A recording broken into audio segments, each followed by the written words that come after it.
guy who pioneered the science and psychology of influence. In fact, he's known as the godfather of influence. His name is Robert Cialdini.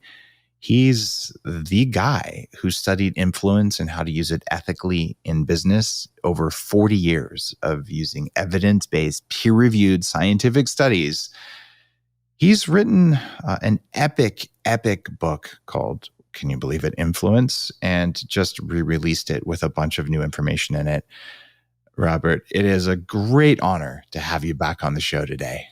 Well, I am looking forward to it. I have to say, we had a good experience last time. I'm looking to replicate it this time. You've been relatively recently elected to the American Academy of Arts and Sciences and the National Academy of Sciences. Did you think when you started on this path of studying influence decades ago that it would get to this point? Never. First of all, the National Academy of Sciences, for example, only has 12 social psychologists in it. And back when I started, there were none, as far as I could tell. So it just didn't seem that influence science, persuasion science, was something that would have a category that would allow me into that body of people. They told me, during the meeting where you're inducted, be sure to come to that meeting. You get to walk across the stage that Albert Einstein walked across. Well, there's no similarities. We're not comparable in any way, but that kind of thing just never occurred to me as in my future. Well, it's a huge honor, and I think you've earned it with your work, which is really cool, because everyone says they want to be influential, right? But do they even know what they're asking for? If you're talking to a 20-year-old and say, I want to be influential, why do they want that? Why do they want that? It seems to me that there are a lot of ways you can be influential. You can influence a person's attitudes. You can influence their beliefs. You can influence their perceptions of you. You can influence their definition of the situation in which they're in. But it seems all of those occur in the service of influencing their behavior. So that's what I mean by the influence process. I mean being able to move people to say yes to us more frequently, to comply with our requests, recommendations, proposals, and so on. And here's the secret, it seems to me. Without changing the features of what we are offering them, but only changing the way we present those features to them, the psychology of that. Very frequently, we don't get to change the features of some offer that we have. We get to change the way we deliver that message about the merits of this case. And that just always struck me as worthy of study, because truth be told, all my life I've been a sucker. I've always been kind of a pushover for the appeals of various fundraisers or salespeople who would approach me. And a lot of times I would find myself in unwanted possession of things. And I would say, wait a minute, it couldn't be the merits of the thing. It had to be the psychology of the way those merits were offered to me that swept me. That's worth studying. One of the reasons that I appreciate your work so much is that when you understand how influence is applied, you can see when it's used against you consciously or unconsciously. And it sort of opens your eyes up, right? So I look at some of the media campaigns running today.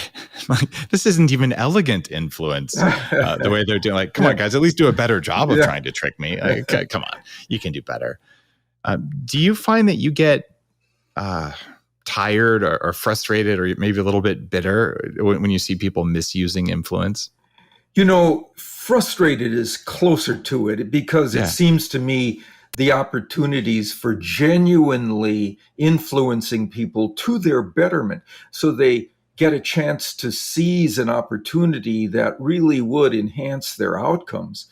If we fumble that away, we do both of us a disservice. So that is really something I always shiver when I see somebody dropping the ball that way. I don't pick up any bitterness in you. You're actually a really vibrant, happy guy. You can tell you like what you do. So I would have been surprised if it brought you there. But yeah, frustration when you see someone, don't use that technique to get people to drink sugar water or something. It's not nice. I do try to nudge people in the right direction. There was an example that I talk about being in an airport and hearing the guy behind the counter say that the plane was full, and he was offering a bonus to those people who would give up their seat for, and he said, and if you will do that, we will give you a $2 credit. And everybody laughed. And then he said, no, no, really, it's $200. That was exactly what he should do, because he put into action the contrast principle. Compared to $2, now $200 seems more than if he had just said $200 by itself. So I went up and I congratulated him on that. Now, do you think he was trained to do that, or was he just naturally good? Yeah, he was just naturally good. I asked him about that. Is that in your training? No. He said, no. I think it was trial and error on his part. Just how do we get people? And he said, first of all, you got to get them to pay attention to you. So if you say $2, they look up and say, what? And then they're ready to hear the next thing you say. So he was really brilliant. Those are the kind of people, when I see them in the wild, I'll sometimes hire them because they're true geniuses, just not necessarily knowing what they're doing. Yeah. You came up with, in your original book, which is sold like 5 million copies or something, a lot, you came up with 6 principles of influence. But in your new version that's very heavily updated, you added a 7th. Can you walk me through the 6 and walk our listeners through? So when you're listening to this saying, all right, what would I have to do to be influential or to know if influence is being used against me? Right. What are they? So the first one is what is called reciprocity, reciprocation, the rule that exists in all human cultures, by the way, that we are obligated to give back to others what they first give to us. So there's a very simple implication of that. If you want others to give you attention, if you want them to pay, to benefit you, benefit them first. Pay attention to them first. I always advise, if you go into a room where you want to be more influential, your first question should not be, who can help me here? Your first question should be, whom can I help here? Whose circumstances can I enhance? They will then be standing on the balls of their feet, ready to give to you what you need when you need it. That's the way to operate with that, so that you're always arranging for relationships where people want to say yes to you. And it's very important not to slap that influence opportunity away. How many times, this used to happen to me all the time. I would do somebody a favor, go beyond the call, and they would thank me profusely for it. And I would say, don't think anything of it, no big deal, just part of the job, I would have done it for anybody. I mean, literally slapping that earned influence out of the window. And so now what I advise is, if that ever is the case, if somebody says thank you in a genuine way to you for what you've gone out of your way to accomplish for them, if you're part of an organization or you have a history with them or a friendship with them, here's what you should say. Of course, it's what long-term friends or long-term partners do for one another. Mm-hmm. You put it on the map. You don't diminish it. You don't minimize it.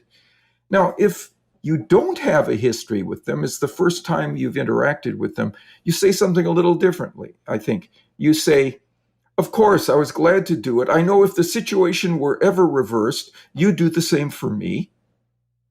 Right? And it's very important not to say, if the situation had been reversed, you would have done the same for me. That's locating it in the past with some exchange that will never exist. No, if the situation were to be reversed, I know you'd do the same for me. Once again, you've put it on the Wow. map and people are Small nuance. ready. Yes. This is a thing that I've done with the new edition of the book. There were these 6 principles, and people would say to me, we get a lot from those principles, but can you tell us exactly the best way to trigger them? What's the best wording or the best action I can take to harness the power of that principle? And so a lot more of that is in the new book, where I talk about exactly what words to use to send the power of that influence into the situation for you. Did you study neuro-linguistic programming, or NLP, like Tony Robbins talks about it and all of that? Is that a part of your sources for this? I did. And I always felt that there was so much good information there. So the logic that they employed fit with existing psychological theory. I haven't been a practitioner of it because I'm a researcher. And Right. the NLP people, they count on the logic rather than the empirical evidence for what they're recommending. And I prefer to be over there on the research-based, evidence-based side. You can find evidence that if you use the right language that may come from the world of NLP, it works better. And yes, there you go. Okay, that's right. I've got it. Yeah, I've read the original Bandler books and all that stuff, but I don't think it's necessary to practice NLP to get people to do things. As long as what you're asking them to do is the right thing and you couch it properly, you shouldn't have to manipulate them. Right. You can influence them without manipulating them. Oh, that's such a crucial distinction. I hope we get to it later. Yeah, I wanted to ask you about that right now. So the difference between manipulating someone and influencing them, how do you know when you're doing one versus the other? Because you can tell, is the principle of influence that we're going to talk about, like reciprocity, liking, authority, social proof, scarcity, are they really there in the situation waiting for you to point them out to the person who you're trying to convince? If so, you have influenced in an entirely ethical, and I'm going to claim commendable way. You've educated them into assent. If that principle is fabricated there, if it's counterfeited, if people are lying with statistics to tell you about the growth of their product or the popularity, or they're not giving you an accurate picture of what the authorities are really, the experts are really saying about their idea or product, that's the manipulation. That's the exploitation of these principles and of the audience to them. And as a consequence, you lose long-term advocates who are cheated. They ghost you at that point. So for all you internet marketers listening to this right now, rewind and hear that part again. It's not okay to lie to people to get them to do what you want to do. What about politicians?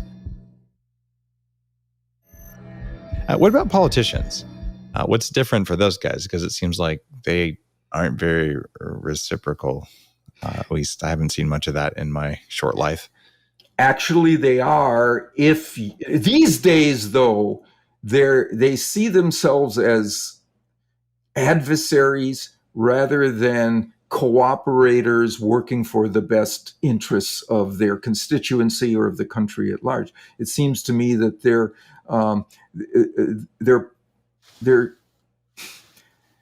sharpshooters. They're picking each other off rather than finding a way to interact in ways that are mutually beneficial. But there's the great story of Lyndon Johnson, who for years he was the Speaker of the House and then the head of the Democratic Party in the Senate and a majority leader. And in those positions, he was able to give all kinds of favors to politicians on both sides of the aisle. And when he came into power, he was able to produce a set of legislation that was unheard of by getting people from both parties to sign on to it, right? And if you look at the biography of him, it turns out the way he did it was calling in his favors, getting the reciprocation process to work.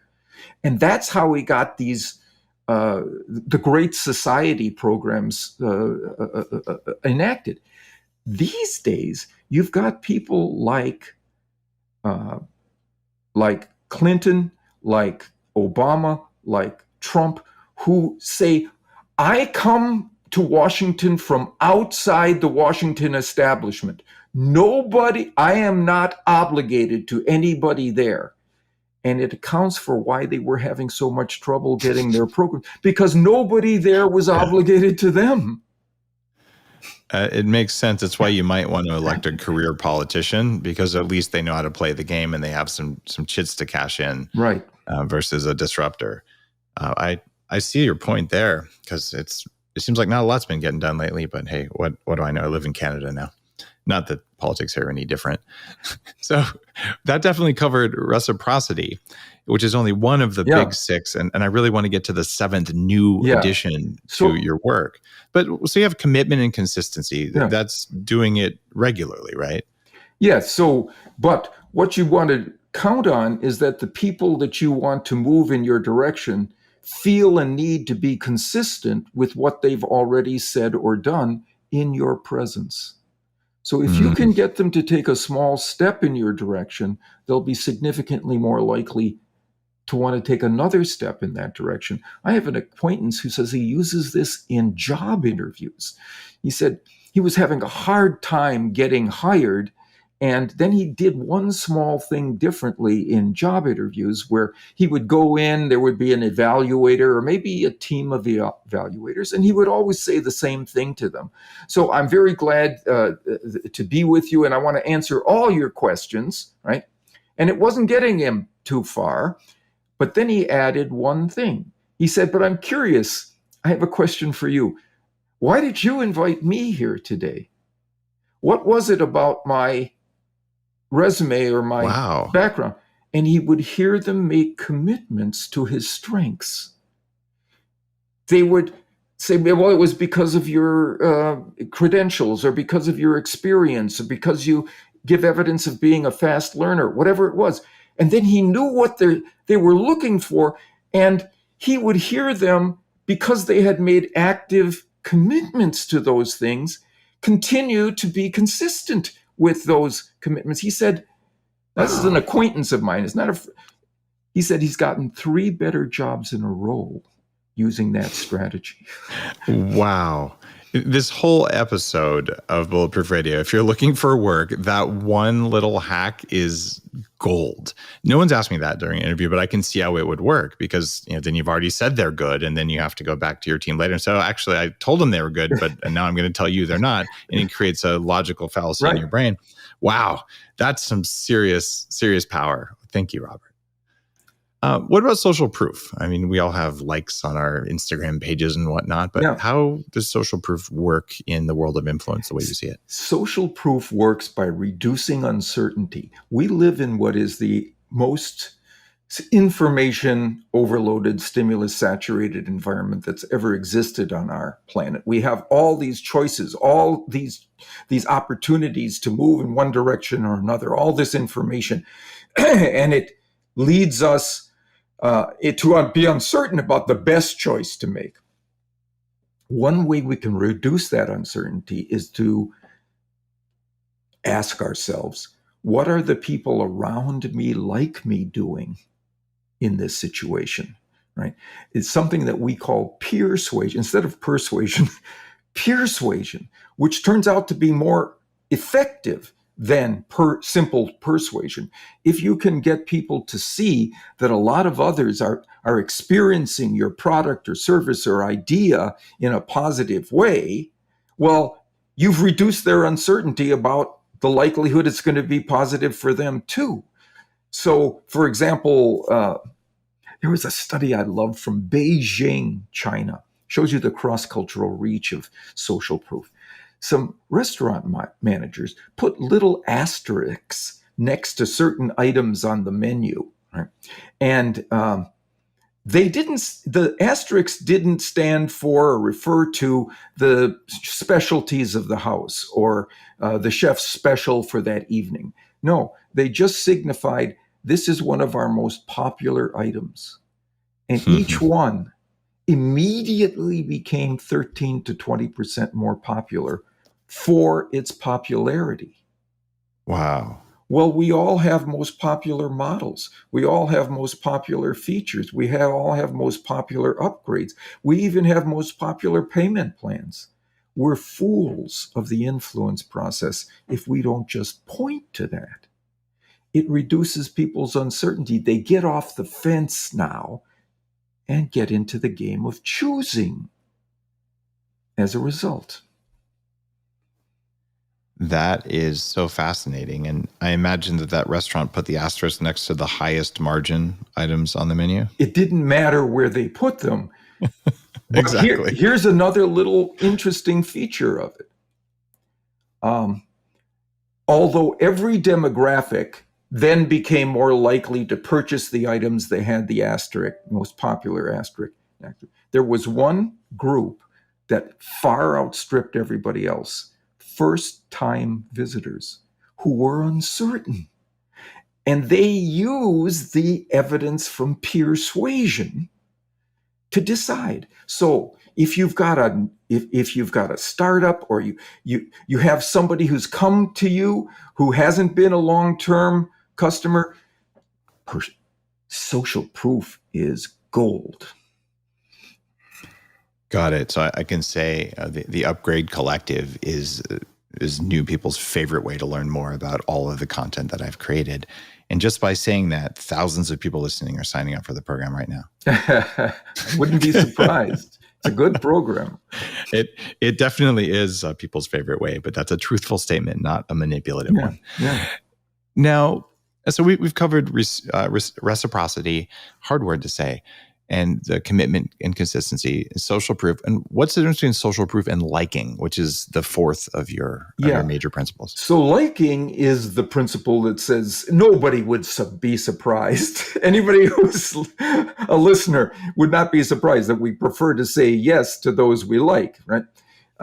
The surprise is how simple two small things could be to produce that rapport that we're looking for, that serves as the basis for everything else we do. Once people like us, they want to do business with us. And one is to point to genuine similarities that exist between us. The other is to give genuine praise, to give true compliments. That this was my greatest weakness all through my life. Failing to give people warranted compliments. I can't tell you the number of times in research meetings with my graduate students, I would hear myself say, that was really smart what Brad just said. Or, how she just characterized that is a great insight for how we go next, the next step we take. And I would say it to myself and lose all of the goodwill that would come from that exchange. I've trained myself now. Whenever I hear myself complimenting someone in my mind, I move that compliment from my mind to my tongue. And Dave, it has been remarkable, the consequences of that for the relationship building features of that next step.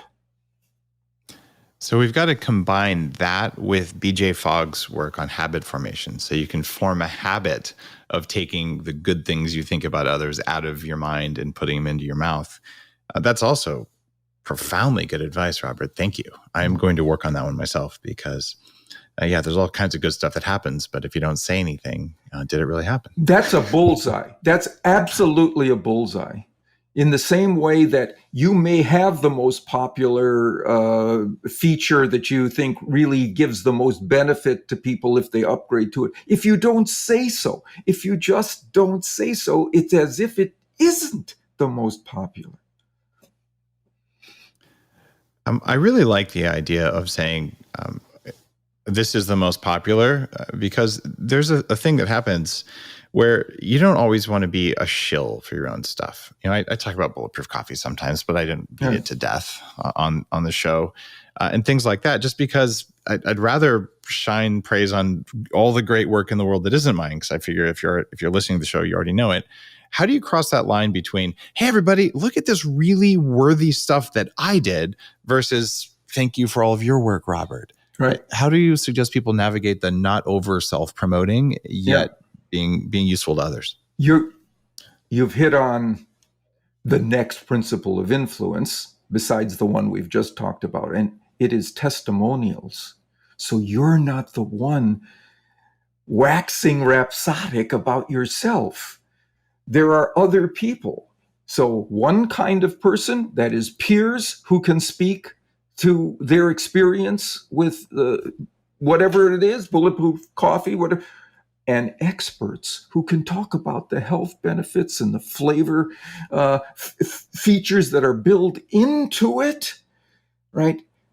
And you don't have to be the rooster crowing about yourself, right? So for me, testimonials not only should be used well and often, they should be used first.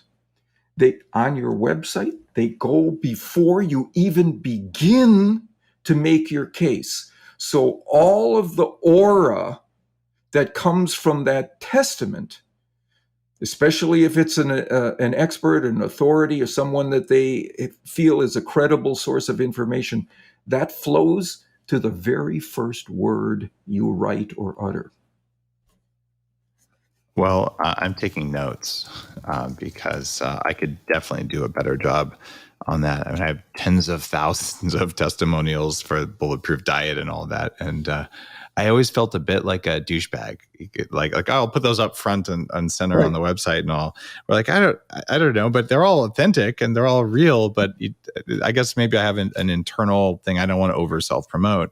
Right. But also I feel like it's worth it for people. Right. So where's that coming from? Yeah, so because you don't want to be seen as a braggart. You don't want to be seen as a self-promoter. It reduces your liking, right? You know what I used to do? And then finally it hit me. On my website, we have a category for testimonials. Our visitors had to go there. What a mistake. No. Take a few of those and then rotate them around, by the way, to show, right? Okay. That these are testimonials right at the outset. The first thing people get when they come upon our website is a testimonial from somebody who they're likely to know and believe because this person has a good reputation. So those kinds of mistakes are things that I'm glad to dispense, because I learned my lesson, but I had a tuition charge I had to pay that I hope your listeners won't have to pay as a result. You understand why the show exists. Is I want to learn from you, and also I want everyone listening to not pay the tuition, as you so elegantly put it, for all this stuff. Because God, we've both made enough mistakes in our lives, right? Which does make us authorities, which is one of the other principles in your book, Influence, or I say your new book on influence. So talk to me about authority. Does it only come from others, or does it come from being an authority yourself? Yes, and you said it the right way. It's being an authority, not being in authority. And you said it the right way. It's being an authority, not being in authority. In authority is a boss. In authority is somebody who commands or can control my behavior because they can apply rewards or punishments and control me that way. That's power. It's not influence in the way that I'm using it. No, influence. And by the way, people don't like being pushed around. They don't like being commanded. And so when you're not there, they sneak around the corners, right? And don't comply. But if you're an authority and have convinced them that this is the right step to take, now they carry that around them with them wherever they go. That belief that you've instilled as to this is the right way to proceed, so you will do well, is there with them, and they can abide by the recommendations from that idea or fact.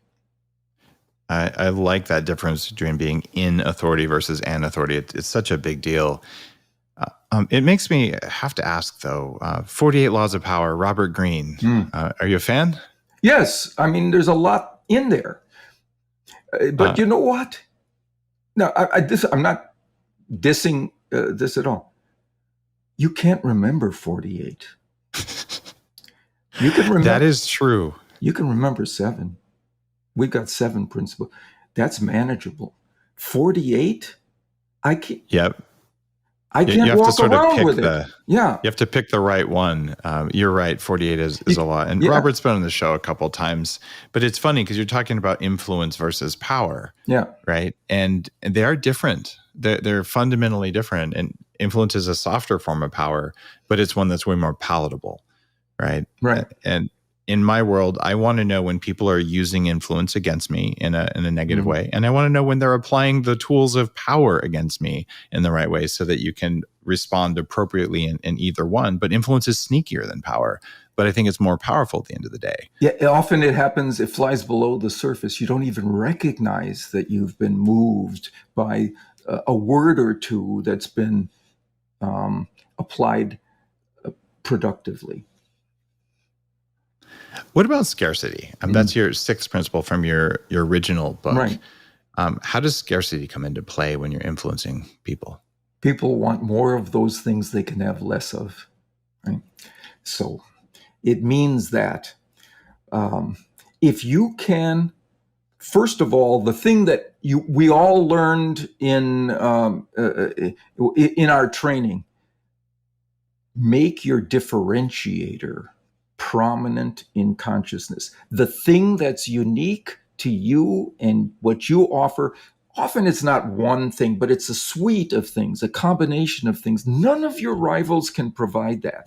Set up that set of differentiating elements and make that central or very prominent in your appeal, because people see if they can't get it anywhere else, they get a little crazy to want it more.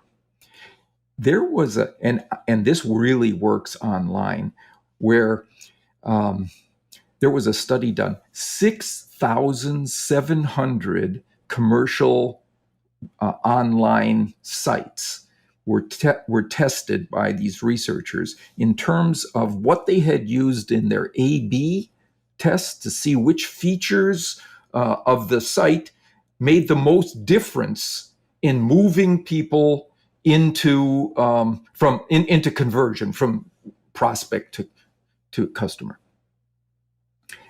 And they located 29 different features. Some of them were just technological, like, is there a search function within the thing? Some of them were financial. Is there free shipping? Some of them were designed to be persuasive. Is there a call to action? Right? None of those made any difference. The top 6 were the 6 principles of influence.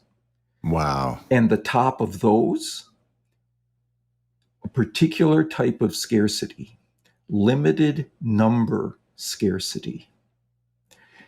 If there is a limited number of options at this price, or a limited time when you could get this at this price, and there are competitors for those things, that outdistance all 29. The next was social proof.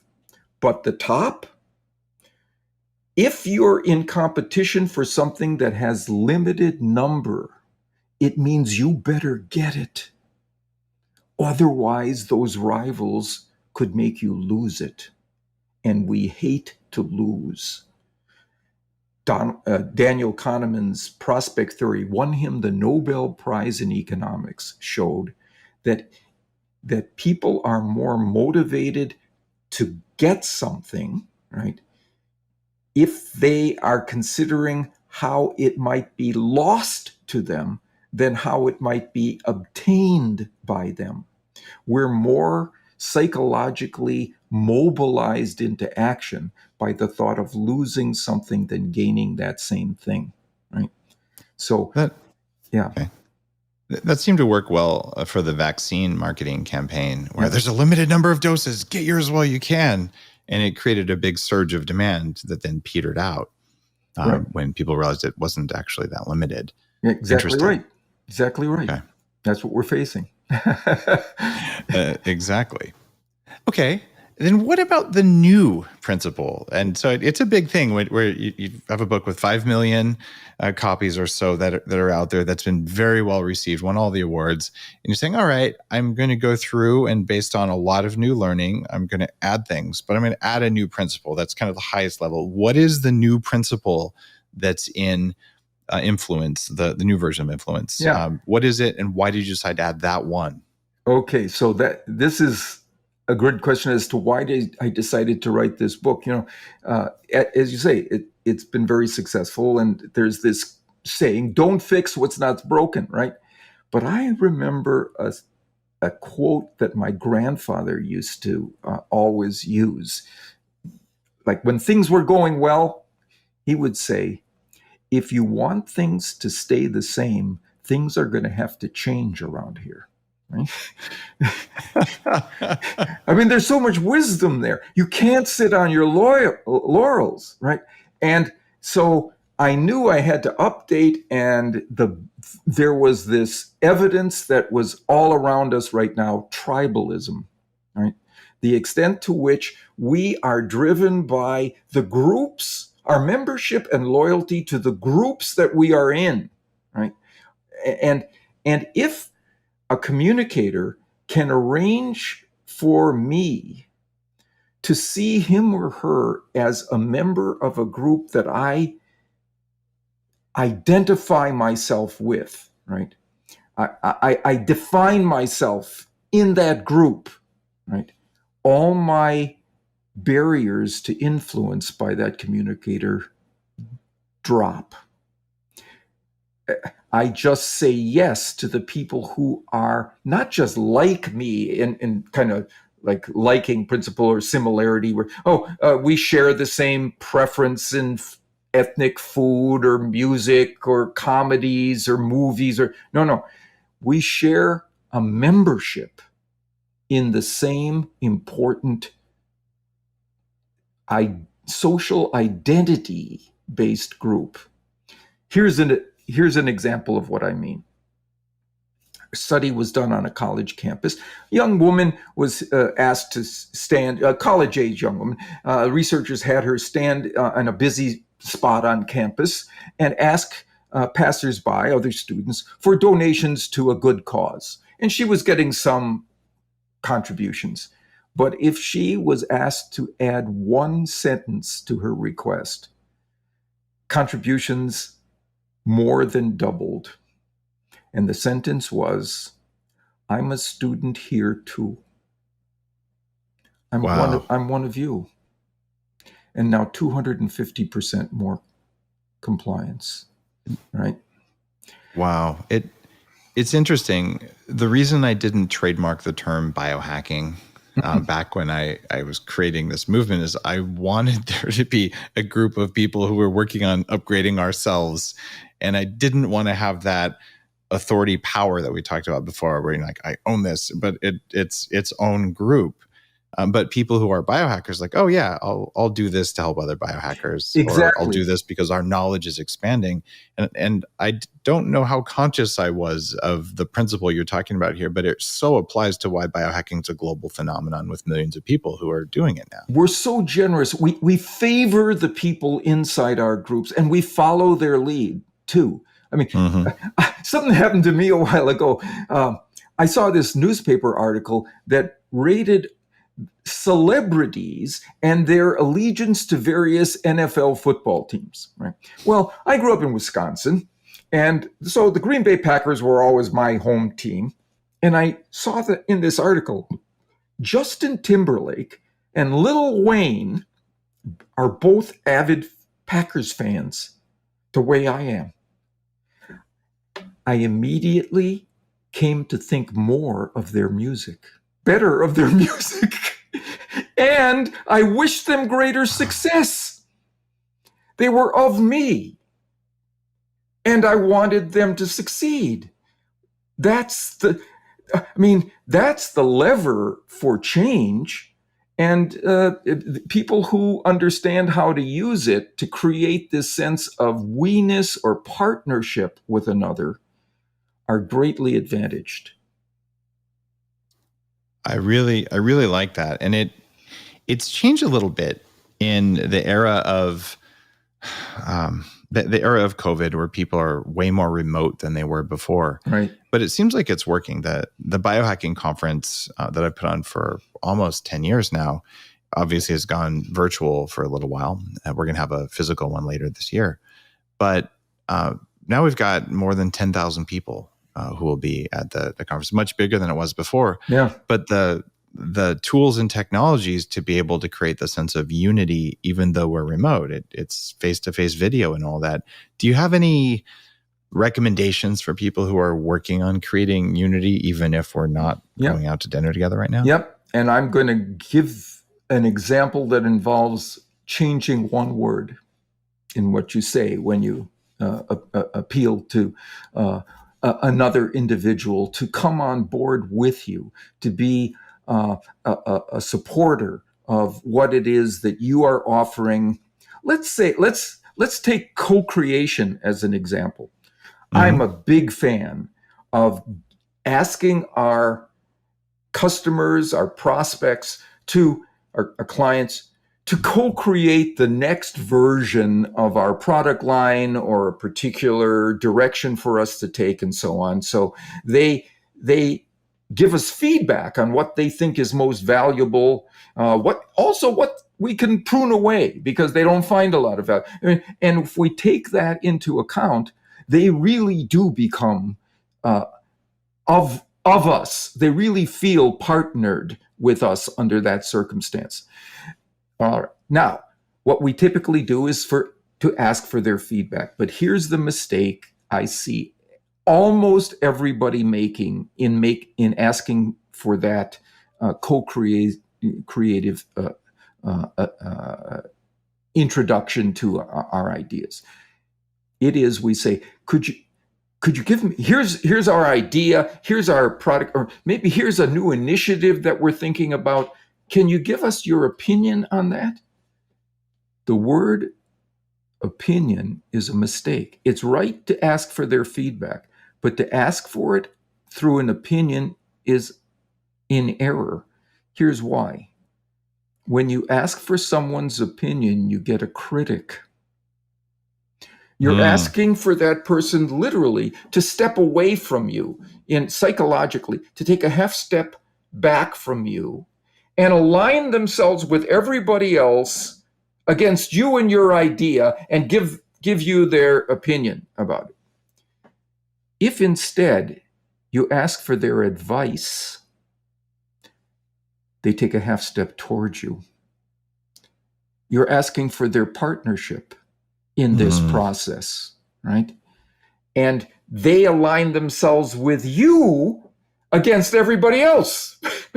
They're giving you information for your idea as to how it will be received by everybody else. And there's research to show If you ask for assistance, let's say buy-in on a new idea, and you use the word advice, can I ask for your advice on it? You get significantly more favorable reactions to it and responses than if you ask for that person's opinion. Even worse is to ask for their expectation, by the way. But we typically ask for their opinion. It is outdistanced in terms of favorability by asking for advice, because there's an old saying: when you ask for advice, you're usually looking for an accomplice. And here's what the science says: if you get the advice, you get the accomplice. Wow. One of the reasons that I do the show is to get to learn new stuff all the time and get to talk with you and talk with other masters of their area of study. And I think about what my life would have been like if I'd have had a copy of Influence when I was a senior in high school. If they would have taught this in a class, just what you said right there, all the mistakes that I've made over time where you and many others know not to do that. Do you ever see Influence being taught in high schools? It is taught in high schools. It's usually in a class in psychology. Okay. So there's never a class just on influence, but it will be assigned, or let's say chapters from it will be assigned in high schools. And that so just good. Warms my heart. You're right to say, I would love to, and again, it's not about, I've sold enough copies. I would love to be able to have given those kids a step up to make them more influential in their lives. Well, if you're a high school teacher listening to this, you're welcome to use this episode in your class if you're not assigning the book, and you should probably assign the book as well. Even if it's not a psychology class, this is one of those fundamental things like how to win friends and influence people, or Think and Grow Rich or something, where if people just have that level of understanding of these things, everything you do is easier because you learned how to ask the right way. You learned how to position it. And it's just frustrating how many times eventually you'll stumble into this stuff unconsciously, but it might take 10 years of struggling for someone who just didn't know which book, which expert to consult. So I think your book can actually save, or your work can actually save people a lot of struggle whenever, which is why I was super happy to have you on the show again. There's one area I haven't. Very gratified to hear that coming from you, who's thank you, someone of considerable attainment in this field. So that really makes my heart warm. Well, you've earned it, Robert. Really, the amount of thinking and the pictures in your head that have to happen for you to be able to boil it down and explain it the way you have, it's an elegant achievement, and one that didn't come lightly. I recognize that. One area I haven't got to pick your brain on, though. Okay, influence of large numbers of people, influence of someone hiring you, influence in personal relationships. So how do these principles of influence apply to your significant other? So there's a study. It may be my favorite study of all in the realm of interpersonal relationships. It was done in Texas. Researchers had couples come into a laboratory where they were asked to think of a problem that had been besetting the couple that they couldn't really resolve. They were just at loggerheads with one another, and they said, well, one of you, they would flip a coin. One of you will be the persuader, and your job is to persuade your partner to come into line with your position on this issue, right? And we'll leave the room. Well, they left the room, but they had tape recorders and they were filming through a one-way mirror and so on. So they knew what was going on. And they were able to identify three kinds of approaches that people who were in the persuader role used to convince their partner to come into line. The first was disastrous. It was the one that said, look, if you don't do this, you'll be sorry because I'm going to have to do something that you don't like, right? Not only did that fail to move the partner, it produced a boomerang effect, and you got these people polarizing further away from their partner. It was a gigantic error. There was a second group, not as wrong, but still wrong. They were called, instead of the coercive group, they were called the rational, logical group. They said, look, if you'll just examine the situation closely, you'll see that my position is the more reasonable one. It's the more, and they didn't get polarization. They got laughter. Yeah, oh, sure. Yeah, you. I wish that were. Yeah. So they got no change at all. And then there was a small percentage that did the one thing that moved their partner in their direction. Right? It was a unity a maneuver. They said, we've been together now for whatever number of months. I really wish you'd do this for me. Right? Or they use the words our, we, or us in the way they described it. And what they did was to bring to consciousness, to top of mind, the unit character of the relationship. It was a couple. They weren't going to stand still for the researcher telling them to focus on a difference, to focus them on something that was wrong inside the relationship where they didn't agree. They raised the level of the concept of couple back to the top of mind, and people responded to one another as members of a partnership of who we are. This is who we are. And inside partnerships, you give grace, right? That is my favorite example of how you maneuver those situations differently. Now, I have to say, there's another factor that applied in here. Not only did the partner move closer to the persuader, in response, the persuader then moved closer to the partner's position. It was a reciprocal exchange. They met in the middle, and both sides were happy now with that. So by going to unity, you got reciprocity, which was the first principle anyway. Right. Well, that's worth adding to the book. And what a powerful piece of advice for people in relationships to understand. Even if you're right, you can just say, let's do it together. Yeah. And then you'll still get what you want, maybe. And it also works inside business relationships where you've had long relationships with people. Why not say, if there's there's an issue of pricing or some kind of new thing that's happening and you want this person to move, begin by saying, Jim, Sharon, we've been working together for a long time as business partners. Use that as the platform. That's what those people in this study did. They didn't add any new reason for moving in their direction, any logical reason, any factual reason. They just raised to consciousness the fact that there was a long-term connection, a bonding, a relationship there. And then the features of a long-term relationship took over to allow people to give one another, to compromise and give one another grace. Wow.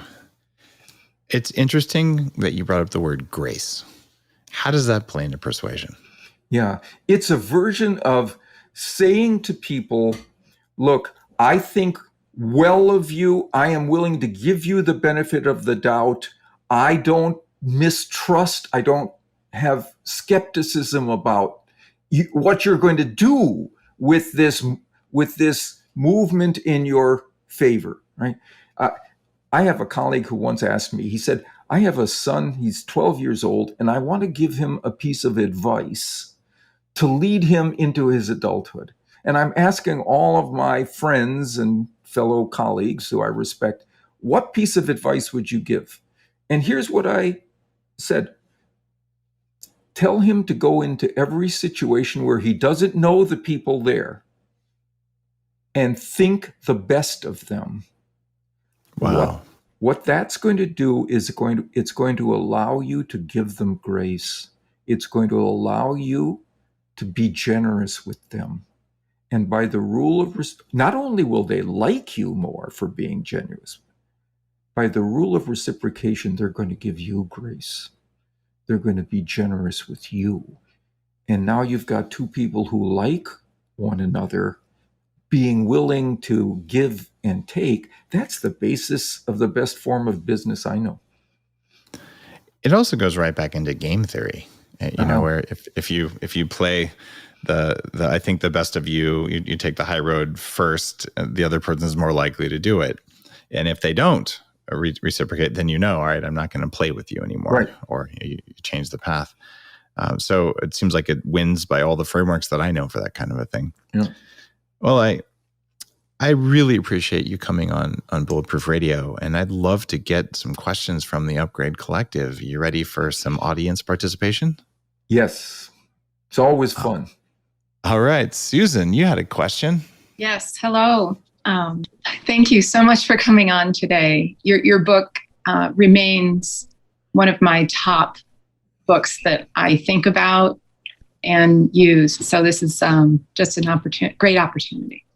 So I had two questions for you. One is, when you revisited your work and wrote your updated book that came out today, what most surprised you? And then the second question is, what do you consider to be the top most applicable new ideas? Yes. So the first question really is, what surprised me in all this work? And I have to say, it's how small the footprint is of universal principles of influence, right? I only counted 7. As we were saying a little earlier, that's manageable. It's not like, I know that there are hundreds, maybe thousands of tactics and techniques and practices that you can use, but it seems to me you can categorize the great majority of them into just these 7 universal principles. And that really surprised me. When I expected there to be many more that would work across the board in all the various situations. That's just not what I found at all. So the newest ideas are those inside the principle of unity. I really hadn't treated them before. I mean, I was aware of unity around me, this side of this sense of affiliation being something, but I always thought that it was just an accelerator. It made the others work better. The new insight was, this is a standalone principle of influence. This, if we can, as communicators, simply arrange our language, arrange how we comport ourselves so that people see us as partners with them before we begin the process of trying to move them in our direction, their barriers to influence drop dramatically. Thanks for your question, Susan. I think we're coming up on the end of the time that we've got to spend together, Robert. And thank you for taking audience questions from the Upgrade Collective. Just thanks for putting decades of thinking into a relatively short, readable book. It's not that short, but to condense that much, I know how much work it is. I know many late nights I've stayed up writing and thinking and trying to condense the work that I do. And when I read your book, it's really clear that you've got a huge amount of things that you tossed out in order to have things that made the bar and structure them well. So as a fellow author, well done. Well, thank you. But I know what you mean about being concise. There's a great story of Winston Churchill after he was no longer in power in England. He was a speaker on the speaker's circuit, and there was a guy who wanted to hire him and for an hour talk. And he said, well, what's your fee? And he said, $5,000. Well, back then that was a lot of money. And the guy said, oh, gee, I don't know if we have $5,000. How about, how much would it be for a half an hour speech? And he said, that would be $10,000. I love that. That's like the Mark Twain quote, but much better. That if I'd have had more time, I'd have written less. But Winston brings it to dollars. That's fantastic. Yeah.